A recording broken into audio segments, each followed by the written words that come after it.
Again, me saying back in the day when I used to write letters, I had pen pals. I thought that was so cool when I had friends from all over the world that we wrote letters to. I think in my school they had a little program where you could select a person from a different country or something, and then you send a letter, they send a letter back. The anticipation of getting that letter was so nice.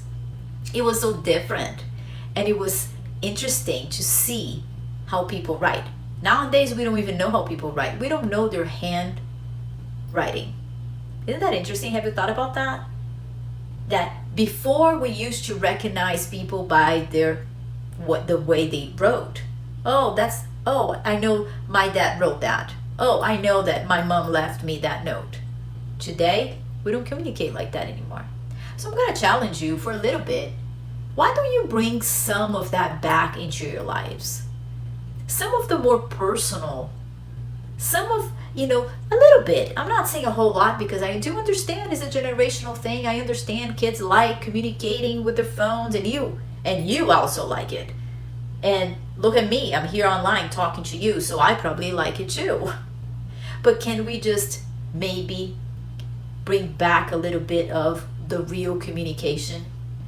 Maybe with a little love note, sticky. Can you do that? Can you pull out, like I said, a game? Or can you teach somebody a game that you used to play that doesn't require technology? Just for fun.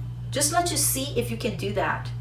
I think it would be really cool if we could go back in time in our memories and just do that. There's a great effect on the brain when we stay on the screen a very long time.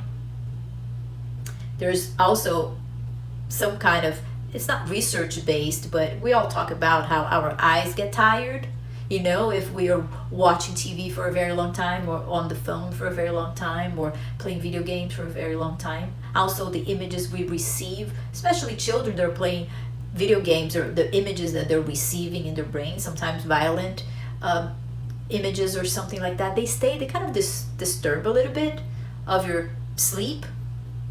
So why don't we do a challenge? Why don't we just, maybe once a week, we don't be on our phones for so long, that we interact verbally with people we love, and we actually say words instead of text words, and that we pay attention to what's going on around us.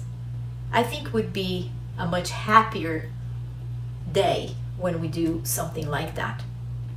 So let's do that challenge, you and I. I'll stay out of my phone for a day, you stay out of your phone for a day, and then you leave on the comments below if you were able to do that.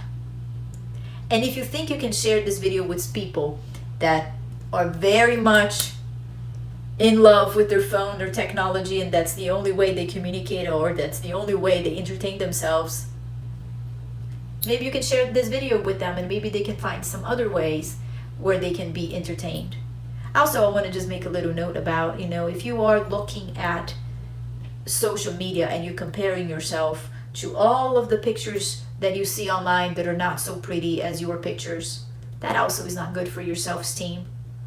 So let's think about that. Let's go back in time a little bit.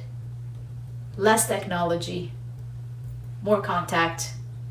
See you next time.